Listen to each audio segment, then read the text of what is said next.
बालक तो नटखट होते ही हैं, चंचल होते ही हैं। राम जी भी थोड़ी चंचल लीला करते थे।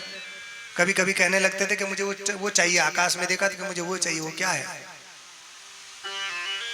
तो किसी ने कहा कि चंदा है। तो हाँ, मुझे वही चाहिए, चंदा लाओ। शशि है तो लाओ, शशि चाहिए हमको। और कभी कभी अपनी परछाई देख देख कर, परछाई देखी तो परछाई काली रहती है, अरे ये क्या, तो डर जाते थे परछाई देखकर। और कभी कभी तालियां बजा बजा कर नाचने लग जाते थे। खुद का रूप देख ले, खुद ही नाचने लग जाते थे, तालियां बजा बजा कर नाचते थे। माताएं सब प्रसन्न हो जाती थी। और कभी कभी तो हट करके उन्होंने कह दिया कि मुझे ये चाहिए, मतलब चाहिए। अब चाहे कुछ भी हो, बच्चे कई बार हट करते हैं, जब तक वो चीज उनको ना मिले तब तक चुप होंगे ही नहीं। कुछ बच्चे रोना शुरू करते हैं, जब तक वो चीज उसको ना दो तब तक वो रोना बंद ही नहीं। तो राम जी भी यदि कभी बचपन में कोई चीज चाहिए कि मुझे चाहिए, तो फिर चाहिए। एक बार एक कथा ऐसी आती है कि भगवान शंकर राम जी के दर्शन करने के लिए गए, तो मदारी का वेश बनाकर गए। हनुमान जी ने कहा भी हम भी चलेंगे, तो छोटे से वानर बनकर चले। अब वहां अनेक क्रीड़ाओं के द्वारा सबको प्रसन्न करने लगे। अब राम जी ने हट कर ली कि मुझे तो वही बंदर चाहिए। अब जब वो चले गए तो क्या वही बंदर लाओ। और दशरथ जी ने पूरे दुनिया भर के बंधन ला ला के दिखाया कि भाई ये बंदर नहीं, वही चाहिए, वही वाला बंदर चाहिए, ये ले ले, ये ले ले, नहीं वही, मतलब वही, मतलब वही। फिर बड़ी मुश्किल से खोज खाज के फिर एक बार जो हट कर ले फिर उसको मानते नहीं थे। तो तुलसीदास जी कहते हैं ये जो अवधेश जो दशरथ जी हैं, इनके चारों बालक ये मेरे हृदय में निवास करें। इनकी ऐसी लीलाएं बचपन में। तो कहते हैं तुलसीदास जी, कबहू शशि मांगत आरी करे, कबहू परिछाई निहारी डरे, कबहू कर ताल बजाय के नाचत, मातु सबे मन मोद भरे, कबहू ऋषि आई कहे हठी जो, पुण्य लेत सोई जेहि लागी अरे, अवधेश के बालक चारी सदा, तुलसी मन मंदिर में बिहरे, अवधेश के बालक चारी सदा, तुलसी मन मंदिर में बिहरे। ऐसी अद्भुत लीला भगवान की।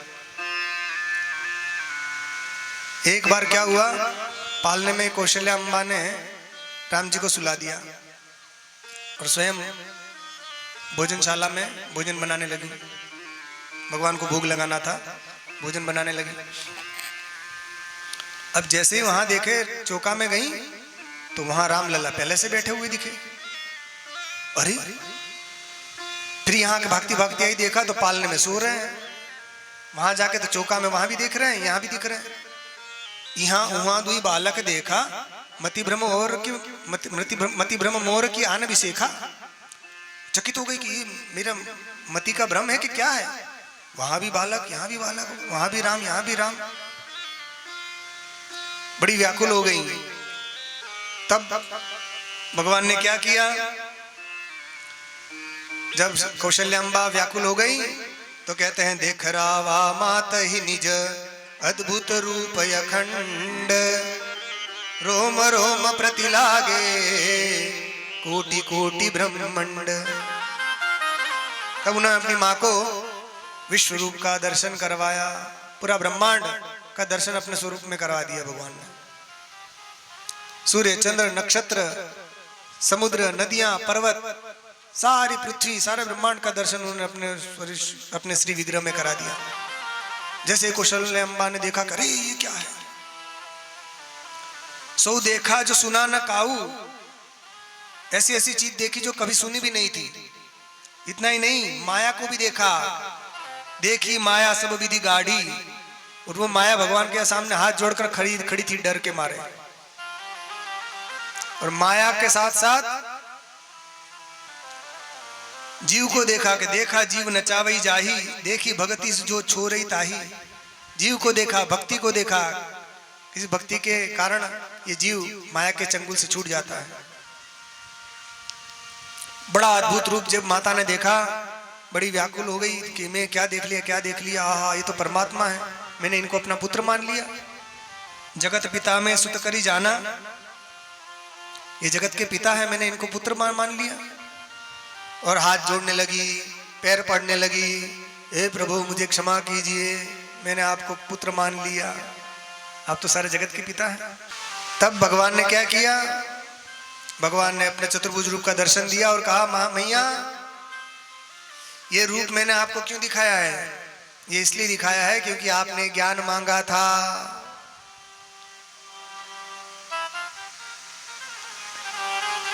मातु विवेक अलौकिक तोरे, मिटहि न कबहु अनुग्रह मोरे। मेरे अनुग्रह से आपको अलौकिक विवेक की प्राप्ति होगी और वो कभी मिटेगा नहीं। तो उन्होंने बताया कि देखो मैं ब्रह्म ही हूं, मगर आपका पुत्र बनकर आया हूं। आप मुझे ब्रह्म रूप से जानकर और पुत्र रूप से प्रेम करके भवबंधन से मुक्त हो जाएंगे। तो मैंने अपने स्वरूप का बोध इसलिए कराया क्योंकि आपको स्मृति की प्राप्ति हो जाए। तो कौशल्या अम्बा को पता चल गया। उसके बाद भगवान ने अपना छोटा सा रूप बना लिया, शिशु रूप।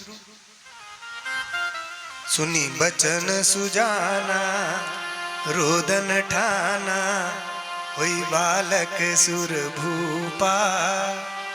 यह चरित जगावई हरिपद पावई, तेन परई भवकूपा। तो जिस प्रकार भगवान जन प्रकट हुए थे उस समय उन्होंने फिर से छोटा रूप बना लिया था, ऐसे ही यहाँ पर फिर से छोटे रूप बन गए। कौशल्यम्बा को कहा, फिर माया अपनी माया से उनको मोहित कर दिया, वरना फिर पुत्र नहीं मानती। भगवान बनाकर बैठा देती मंदिर में, रोज घंटी पूजन, घंटी हिलती, भोग लग जाता, पट बंद। तो ये भगवान की माया। अब आप कहोगे कि भगवान के भक्तों पर माया नहीं चलती है, तो यहाँ भगवान ने अपनी माँ को मोहित क्यों किया, क्या आवश्यकता थी माँ को मोहित करने की। बात क्या है, भगवान की जो माया होती है वो तीन प्रकार की होती है। एक होती है स्वमोहिनी माया, एक स्वजन मोहिनी माया और एक विमुख जन मोहिनी माया। ये तीन माया के प्रकार है। तो विमुख जन मोहिनी माया क्या है, जो भगवान से द्रोह करते हैं उनको भगवान अपनी माया से मोहित करते हैं, वो विमुख जन मोहिनी माया है। जैसे रावण, कंस, ये भी भगवान की माया से मोहित थे, इसलिए उनसे झगड़ा करते रहते थे, शिशुपाल आदि।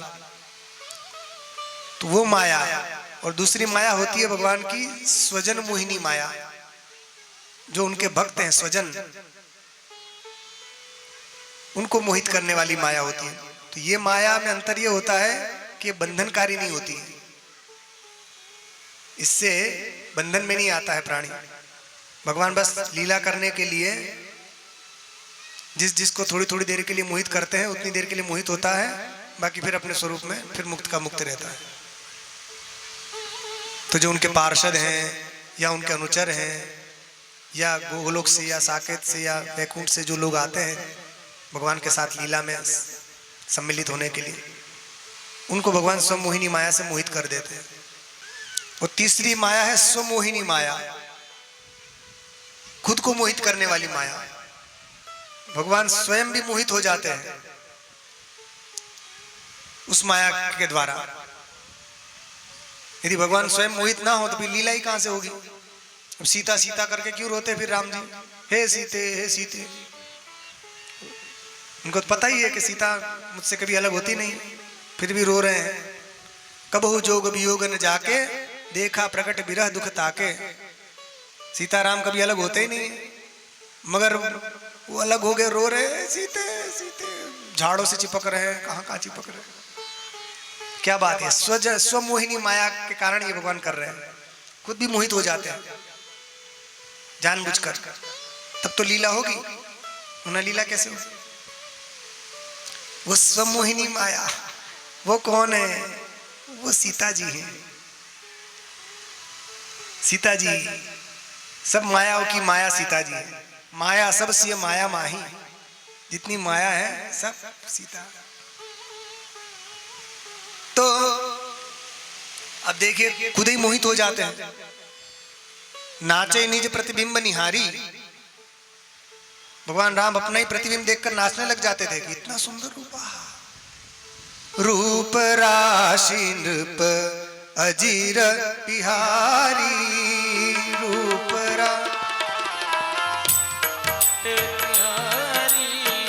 रूप राशि नृप अजीर बिहारी, रूप राशि नृप अजीर बिहारी, नाचहि निज प्रतिबिंब निहारी, नाचहि निज प्रतिबिंब निहारी, रूप राशि नृप अजीर बिहारी, रूप राशि नृप अजीर बिहारी, रूप राशि नृप अजीर बिहारी, रूप राशि नृप अजीर बिहारी, नाचहि निज प्रतिबिंब निहारी, नाचहि निज प्रतिबिंब निहारी, नाचहि निज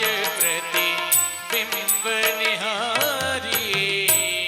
निज प्रतिबिंब निहारी, स्वयं का प्रतिबिंब देखकर खुद ही नाचने लग जाते थे कि हाँ इतना सुंदर। जैसे भगवान कृष्ण के चरित्र में वो आता है ना कि भगवान कृष्ण भी अपने स्वरूप को देखकर मोहित हो जाते थे। एक बार क्या हुआ, कन्हैया चोरी करने के लिए गए, माखन चोरी करने के लिए। कहाँ? खुदाई के घर में। यशोदा मैया नहीं थी तो चुपके से पहुंच गए, माखन जहाँ रखा था वहाँ माखन चोरी करके खाने लगे। मटकी निकाली, उतनी देर में वहां मणियों का खंभ था, एक मणि निर्मित खंभ स्तंभ था। उसमें देखा तो उनका प्रतिबिंब दिखाई दिया खुद का। अरे, तो कन्हैया को लगा कि ये कोई और बालक यशोदा मैया ने छुपा के रखा है यहाँ। तो उससे कहने लगे कि मैया, उससे कहने लगे, अरे मित्र तुम कौन हो, कहाँ से आए हो, क्या नाम है तुम्हारा, तुम बड़े सुंदर हो, मुझसे मित्रता कर लो। और खुद ही का प्रतिबिंब था। अब वो कहां से बोलेगा, अरे मित्र तुम मुझसे बात क्यों नहीं करते हो, मुझसे मित्रता कर लो, एक काम करो मुझसे मित्रता कर लोगे तो फायदे में रहोगे, रोज माखन खाने को मिलेगा बढ़िया बढ़िया। हाँ अच्छा, एक काम करो, एक मटकी है इसमें से एक लौंदा माखन का तुम रख लो, मुझसे मित्रता कर लो। लो लो लो, वहां से कुछ रिप्लाई नहीं। फिर क्या, अच्छा एक नहीं, ले दो रख लो बस, अब तो मुझसे मित्रता कर लो। नहीं, इतने में भी नहीं, एक काम करो, आधी मटकी माखन तुम रख लो, मुझसे मित्रता कर लो।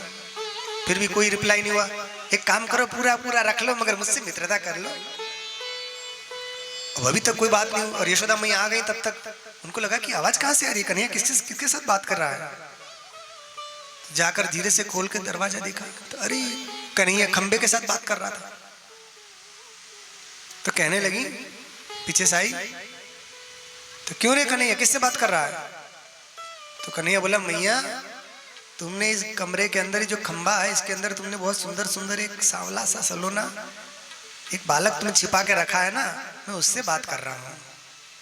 तो बालक, कौन सा बालक, कहाँ गया, दिखाओ कहाँ है। वो देखो, तो खंबे में वो कन्हैया के प्रतिबिंब दिखा कि ये देखो मैया दी, वो रहा, कितना सुंदर है, देखो उसकी आंखें कितनी सुंदर है, गाल कितने बढ़िया बढ़िया है, हाथ भी छोटे छोटे, कितना प्यारा है वो। मैया एक काम करो ना, मुझे उससे कहो ना मेरा मित्र बन जाए। मैया मेरी मित्रता करा दो उससे, सच कह रहा हूं, आप जो कहोगे मैं करूंगा, मेरी मित्रता उससे करा दो। मेरा कोई फ्रेंड नहीं है, अकेला अकेला घर में बोर हो रहा हूं, इसके साथ मैं खेलूंगा। तो यशोदा मैया बोली, अरे लला, कन्हैया कहने लगे, देखो मैया कितना इसके अंदर थोड़ा एटीट्यूड भी बहुत ज्यादा लग रहा है। क्यों, देखो कब से मैं बात कर रहा हूँ, कोई रिप्लाई नहीं कर रहा, कोई बात ही नहीं कर रहा। कब से मैं कह रहा हूँ ये ले लो वो ले लो, कुछ बोलता ही नहीं। मैं हाथ करता हूँ ऐसे तो वो भी हाथ ऐसे करता है, मैं जबान दिखाता तो वो भी जबान दिखाता है, बोलता कुछ नहीं। तो मैया बोली, अरे लल्ला ये और कोई नहीं है, ये तू ही है मेरे लाल। अच्छा मैया मैं हूं, हाँ ये तेरा ही प्रतिबिंब पड़ रहा है बेटा, ये मणिमय खंभ है इसमें तेरा ही प्रतिबिंब पड़ रहा है, तू ही है। जैसे कन्हैया ने सुना कि ये मैं हूं, नाचने लगे। ओह क्या हुआ? अरे मैया मैं इतना सुंदर हूं। तो यशोदा मैया बोली, अरे मेरे लल्ला तू क्या जाने तू कितना सुंदर है, तू तो इससे भी ज्यादा सुंदर है। मगर कि मैया मुझे तो पता नहीं चलता मैं कितना सुंदर हूं, ये तो आज तुमने बता दिया। तो मैया बोली कि ऐसा है बेटा कि तुमने अभी उतने पुण्य कर्म नहीं किए हैं कि तुम अपने सौंदर्य का आनंद ले सको। मैंने पुण्य किए हैं कि मैं तुम्हें पुत्र रूप से प्राप्त करके उसका आनंद ले रही हूं। तो ये नाचे निज प्रतिबिंब निहारी, इसलिए कहना पड़ा यन्मर्त्य लीलोपैकं स्वयोग माया बलम दर्शयता गृहीतम विस्मापनम स्वस्य च सौभगर्देः परम पदम भूषण भूषणांगम। विस्मापनम स्वस्य च, भगवान कृष्ण स्वयं विस्मित हो जाते थे अपने रूप को देखकर। ये माया वाला रूप धारण किया था भगवान ने, ये माइक रूप है भगवान का। तो ये रूप धारण कराने वाली कौन है? कृष्ण रूप से प्रकट करने वाली कौन है? वे राधा है। और राम को राम रूप से प्रकट कौन करती है? वे सीता जी। सीता जी ही वो महामाया है जिससे निर्गुण निराकार ब्रह्म सगुण साकार होकर ऐसी मधुर मधुर लीलाएं करते हैं जिससे सब मोहित हो जाते हैं।